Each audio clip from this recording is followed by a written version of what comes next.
Alright, so if your kitchen doesn't look like a disaster when you're making pad thai, then you're doing it wrong.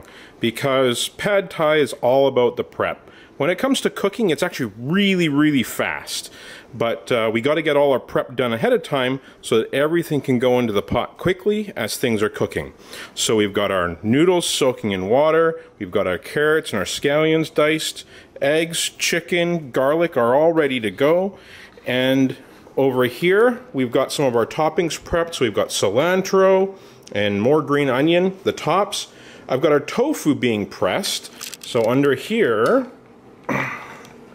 we've got our tofu in some paper towels. So it's ready to go to be diced and thrown in. So that's going to be next on the list of prep. To get things going, we're going to start with our tamarind paste, which I've got in a pot, and our white sugar, and a combination of fish sauce and rice wine vinegar. And I didn't have quite enough rice wine vinegar, so I topped it up with white vinegar.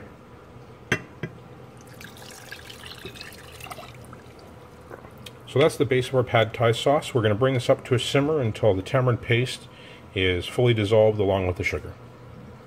And then we've got our sauce ready to go. And I just finished pressing the tamarind through a sieve to get all of the solid pulp out. So we've got our sauce ready to go. So let's get the pot hot, and I'm going to finish dicing up our tofu with Kayla, and we're going to start cooking. So let's cover off a couple of things since I'm probably cooking this like you would, and a couple of differences from doing more of an authentic style pad thai. I don't have a wok, and I have an electric range or an electric stove, not gas. So to accommodate cooking a style of dish that would typically be cooking over super hot flame in a wok, we want to make sure all of our ingredients are at room temperature so that when we put them in the pot, it doesn't drop the temperature. So that's the first thing. The other thing is that we want to have a cooking vessel that will retain the heat. So I'm using a cast iron enameled Dutch oven. And you could do this with a frying pan, but I would suggest cooking portions. So a one-person portion at a time so that you don't overfill your pan or drop the heat. I'm going to do everything all at once in my pot, and I know it works for me to do it this way, but just keep that in mind. We're going to stir fry our proteins in stages. So we're going to start with our chicken, which I've given a rough dice. And that's going to stir fry with some garlic and some oil and a little bit of salt and some sugar. Then we're going to do our tofu and our carrots. And I'm going to add a little sweet chili sauce and some soya sauce to that. And then, without removing the tofu from the pan, we're going to throw in our noodles and our egg. Now, our noodles were soaking in water, and they are now dried and drained, and you can kind of tell from the texture they are pliable, but the sauce is really the linchpin of a pad thai. And making sure that you have the sour from the tamarind and the vinegar and the sweet from the sugar balanced along with the salty from the fish sauce is really what you're looking for in a pad thai sauce. So make sure you taste it. If you can't find tamarind, by all means, pick up a bottle of prepared pad thai sauce. It's going to taste great because they are going to absorb a lot of the liquid from our tamarind sauce that we've made. All right, so our oil is coming up to a smoke point, so I'm going to throw in a little bit of our garlic.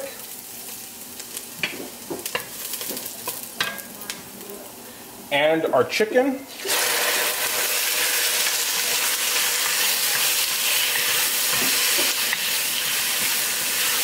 Alright, so I'm going to throw in a little bit of sugar as well.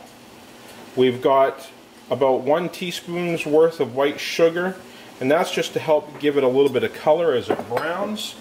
And a good healthy pinch of salt, somewhere around a ½ teaspoon.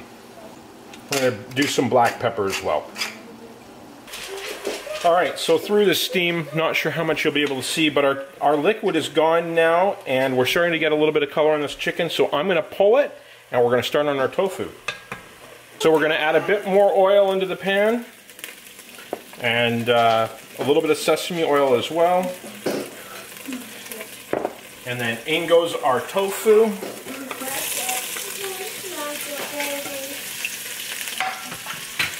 Our carrots.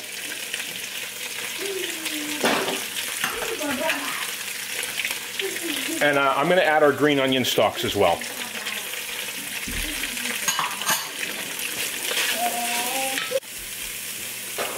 Alright, so I'm going to add in a little bit of soya sauce now as well. And some of our sweet chili sauce.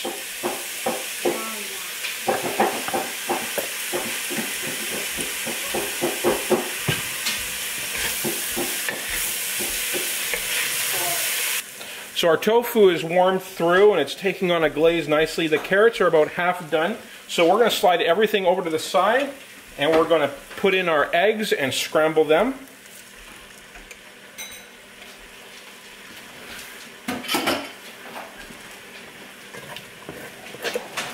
Okay, and as soon as your eggs are about 50% of the way done, we're going to take all of the noodles, add them into the pan,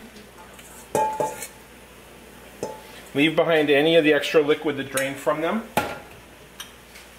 and add in our sauce.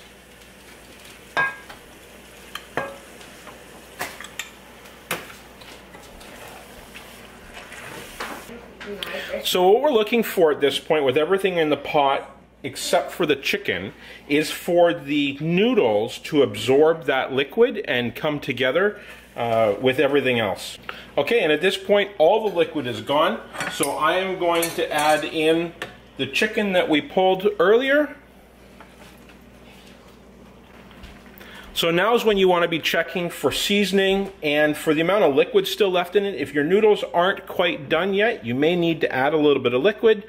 You might need to add some salt, and if it's missing that punch, you can always add a little bit of lime juice now, or you can add in some rice wine vinegar.